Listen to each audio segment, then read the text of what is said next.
So our current Bible, even the strongest inerrantist would say is not inerrant. Inerrancy only goes to the autographs. Now, the way I identify myself, I say the Bible is inerrant in all that it teaches and to the extent God intended. But that definition of inerrancy is not.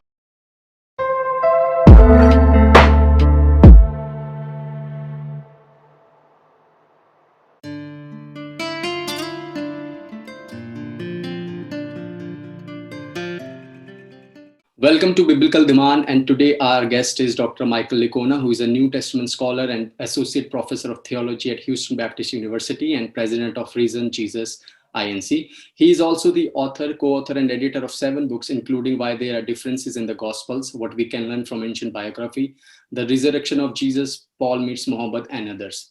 It's a joy to have you here, sir. Thank you, brother. Nice to join you. Great. So tell us about your story. That how did you come to know Jesus? We know that you have your expertise is New Testament. So how this transition happened? Well, how I came to know Jesus was a very young age. When I was probably 6, 7, 8 years old, I can remember walking to church with my mom and saying, "Well, how do I get to heaven?" And she would say, "Well, you just have to do more good than bad." And I said, "Well, what happens if I do more bad than good?" Because I had a younger sister. I'd hit her, I'd pull her hair, cause her to cry, and she'd say, "Well, if you do more bad than good, then you go to hell to be with the devil forever." And I always would think, well, where am I on that scale right now? When I was 10 years old, I was at church one Sunday, and they brought in a magician. And what he would do are some magic tricks, illusions, whatever you want to call them.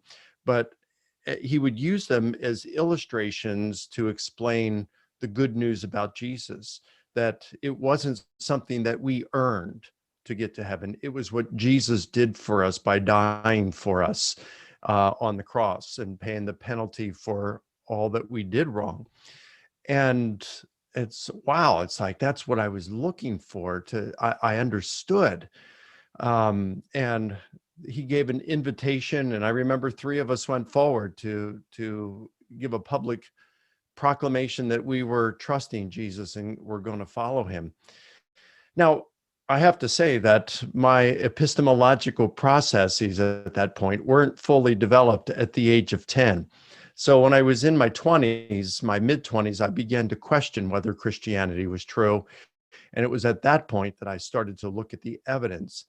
And Gary Habermas, a philosophy professor, pointed me in the direction of the historical evidence for Jesus's resurrection. And that's how I got interested in this topic.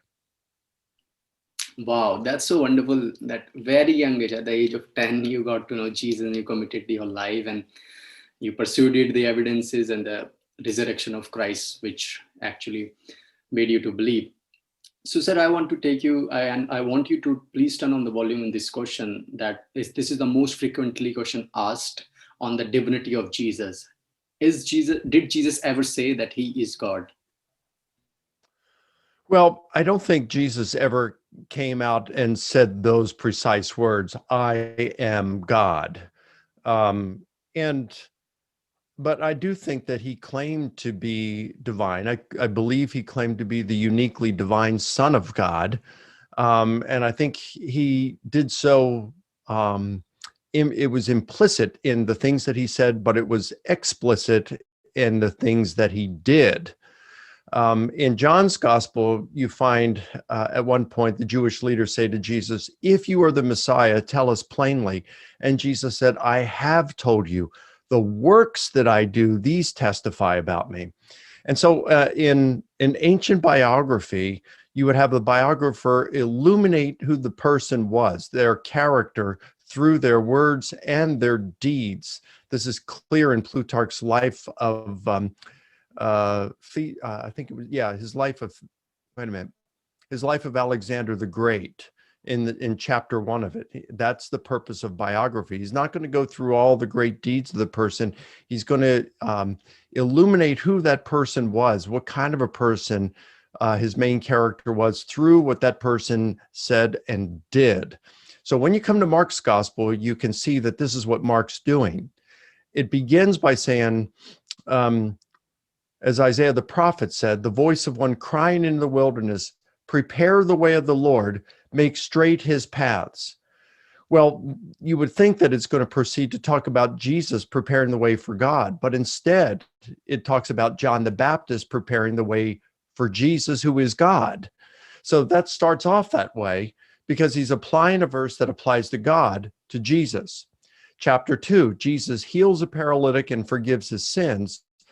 And the Jewish leaders there say, well, that's blasphemy. Only God can forgive sins. Chapter 3, Jesus is asleep in a boat and there's a storm and his disciples wake him up and he calms the wind and the waves, which is something that the Old Testament says that God does. Chapter 4, you've got Jesus who is accused of, in his exorcisms, of casting out, that he's the devil, Satan, casting out Satan. And Jesus gives a word picture, an illustration. He says, look, if you want to rob the house of a strong man, you have to first bind the strong man and subdue him, and then you can rob his house of all his goods. And what Jesus is saying by that is, it's not Satan casting out Satan by exorcising, casting out demons.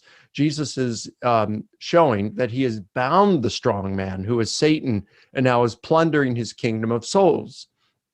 Well, what human can bind Satan? Then you come to, let's see, what is it? Chapter 5. Jesus raises someone from the dead, which the Old Testament says this is something only God does. And then I know some prophets and apostles raised people from the dead, but they always did so by appealing and praying to God first and asking him to do it. Jesus just did it with his own word. He walks on water, which the Old Testament says only God can do. So we can see that through Jesus's deeds that are reported by Mark, he is showing in unambiguous terms that Jesus is the God of the Old Testament. Which is pretty cool. So I do think that although Jesus, in short here, although Jesus doesn't come right out and say, I am God, he does so through his deeds explicitly, and he does through his words implicitly by claiming to be the apocalyptic Son of Man we find in Daniel chapter 7, who is worshipped as only God is worshipped, and served as only God is served. And the same apocalyptic Son of Man is presented in First Enoch, which was written either in the 1st century BC or the early 1st century.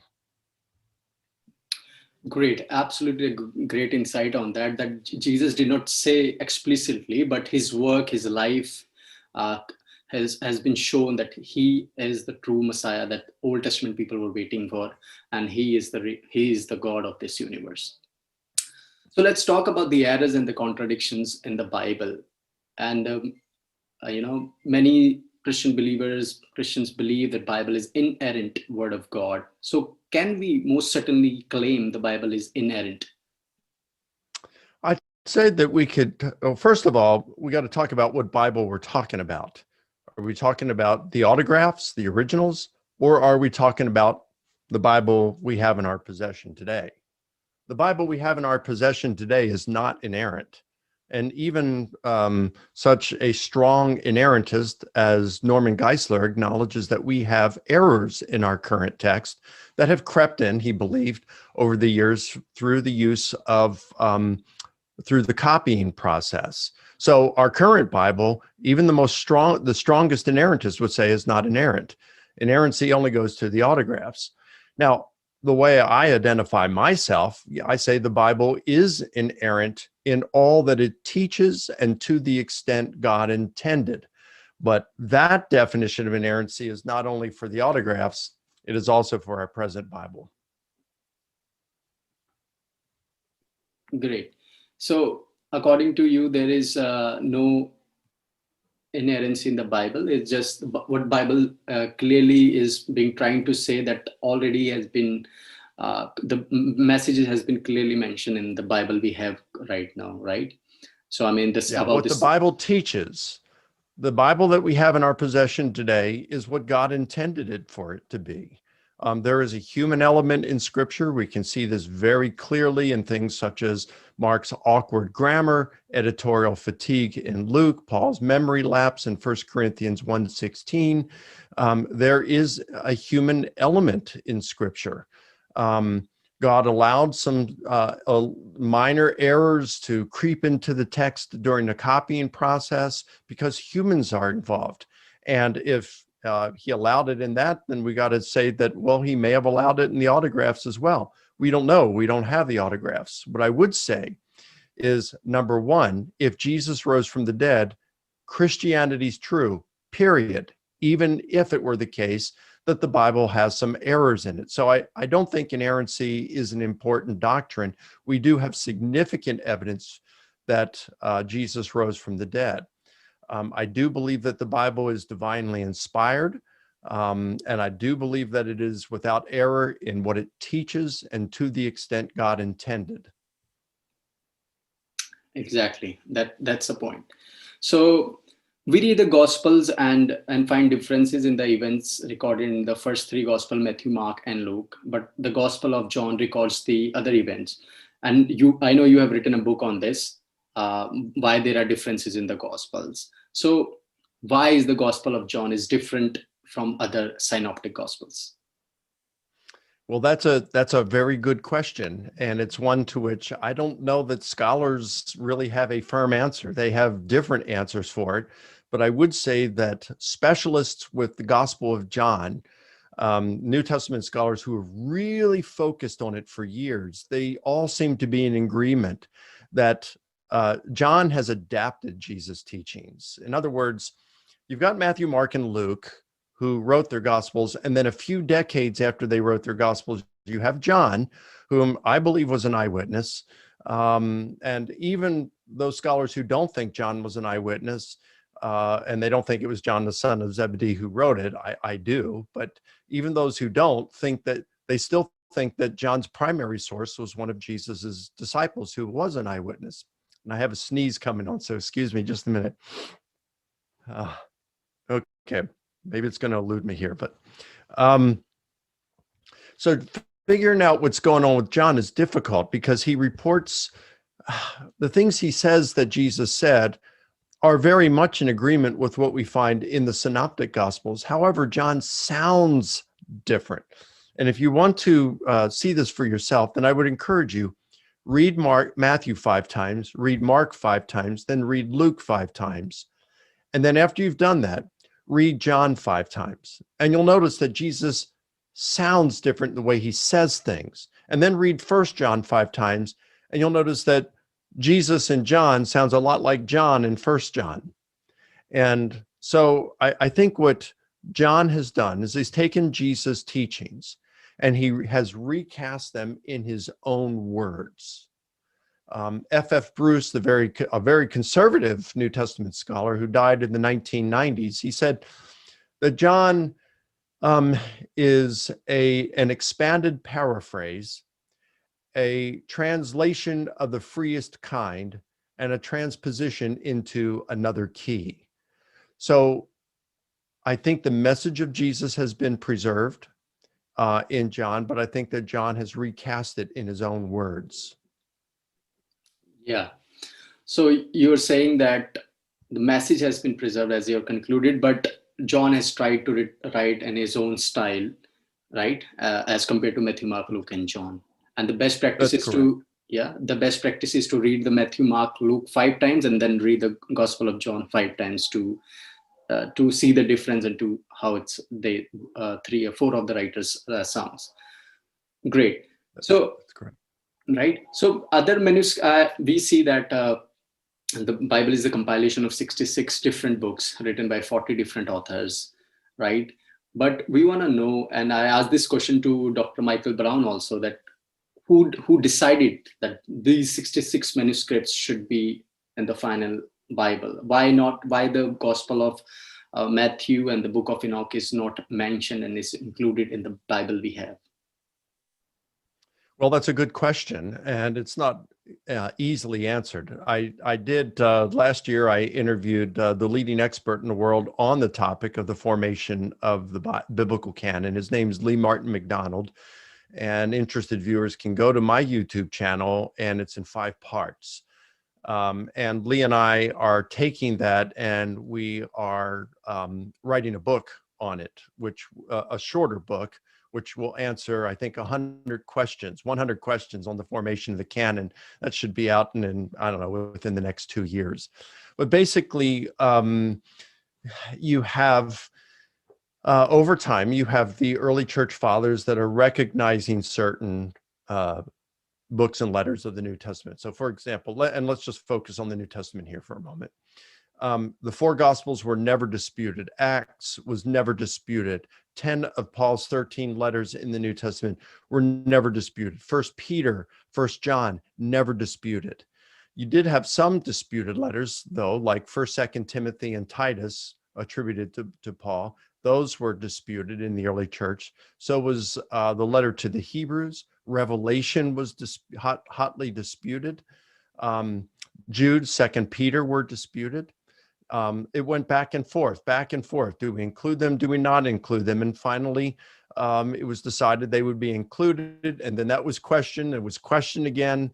And then, around 1,000 years after Jesus, it was kind of solidified. But the matter of the canon was never closed officially. I think that some of these questions can still be asked today. And I would say that, look, the Protestants have the 66 books and letters, but the Catholics and the Orthodox have additional books and letters in the Deuterocanonical, or it's often called the Apocrypha, which is contains a few books between the Old Testament and New Testaments. So Catholics regard those as being divinely inspired. Orthodox do not regard them as being divinely inspired, yet they believe that they should be included in the canon. So I think the main thing is not to focus on canonicity. Canonicity, I think we should say, these are the authoritative books that are in there. And most of the disputed books, whether we include the Apocrypha or some of these disputed books and letters of the New Testament, even today, the authorship of, say, especially Second Peter and Jude are disputed. We don't know who wrote Hebrews, but they are included. But even so, they don't disagree with any of the undisputed literature. So I don't know how much, it's an interesting topic. I don't know how much value we should put on it. The bottom line is the books and letters that we have in our Bible, we can see why they are included. And all you have to do is read some of the other stuff, like the Gospel of Thomas, the Gospel of Mary, the Gospel of Philip, some of these, and it becomes quite clear why they should not be in there. They are spurious, they are weird in many ways, and sometimes they contradict the very sound apostolic doctrine, the things we can know that are traceable back to the apostles. So that's why they're not included in there. Great. So there, as you said, the disputes has been on those, the Gospels which are not recorded, the manuscripts which are not recorded, they does not meet they does not meet the criteria of the message, right? The Bible, we have 66, that doesn't portray the same message, right, as compared to 66 books we have. Yeah, it pretty much portrays the same message. There might be a few minor exceptions, but they pretty much have the same message. Great. So do you have any suggestion which translation version is best, or is exactly the same to the real manuscripts? We're talking about English? Yeah, in the English, right? Translation. So, Dan Wallace and I had a discussion on that, and there's a pretty popular video on my YouTube channel that discusses this. So it's difficult to answer that simply, this one is the best one. It depends what your purpose is. So some of them are elegant, like the King James Version. That's probably the most elegant. If you're looking for elegance in the translation, that's the one for you. If you're looking for readability, well, then you'd want to go with something like either the New English Translation or the New International Version. Those are excellent translations. If you're looking at something that's almost word for word, as much as possible, grammar is different in each language. The English grammar is different than Greek and Hebrew grammar. So you don't want to do exactly word for word. But I would say the New American Standard Bible would be along the lines in terms of a very kind of literal translation, the English Standard Version. Now, I've left out a few that, are good, like the New Revised Standard Version, I think is an excellent translation, even though it's not my favorite one. But it's a good one. It's a very good one. Now, if I were going to give a Bible to someone for whom English is not their primary language, I might look at the New Living Translation.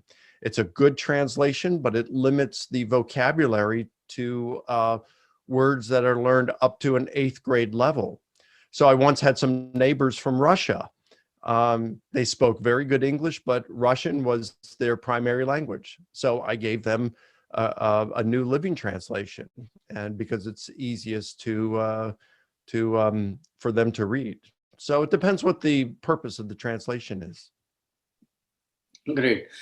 So you have definitely given the right answer, or not right answer, the to the point answer, that it depends on the purpose, right? All the translation are good, but it depends on I think they're all good, except none of them are perfect. Some of them have some shortcomings. The one I would stay away from would be the New World Translation, which is the translation offered by the Jehovah's Witnesses. It is a terrible translation, and it's really doubtful whether the translators had a decent grasp on the original languages. Okay. So moving on to this next question we're gonna discuss is that what is salvation and why salvation is possible only through Jesus Christ? Well, salvation, you have Jesus who says that he came to seek and to save that what was lost. It is our sin, our rebellion against God, the evil that we have done in life that separates us from God. It's not the good that we've done, it's the bad that separates us from him. And so what Jesus did was came down and paid the penalty for our sins so that we could be reconciled with God. Why is he the only way? Well, he said he's the only way. Not only does he make a clear statement in John's gospel, John 14:6, where he says, no one comes to the Father except through him. He makes a very similar statement in Matthew and in Luke. In Matthew, I'm trying to think where it is, 11:27, I think it is, 11:22, something like that, where he says, no one knows the Son except the Father, and no one knows the Father except the Son, and to whomever the Son chooses to reveal him. Virtually every writer of the New Testament talks about the exclusivity of Jesus. So whether we think it should be that way is irrelevant. What matters is what God thinks. And if Jesus is who he claimed, I want to give special attention to what he says. Great. So as Bible says that we are short of God's glory, and we have committed sin, but through Jesus we can get connected to him, and that's his salvation. And the claim Jesus made to give us the salvation that are very authentic and based on the evidences we have, right? So I want to ask you this last question, which I ask every guest of mine, that what advice would you give to the young Christians in this internet age where other worldviews, other philosophies sounds compelling?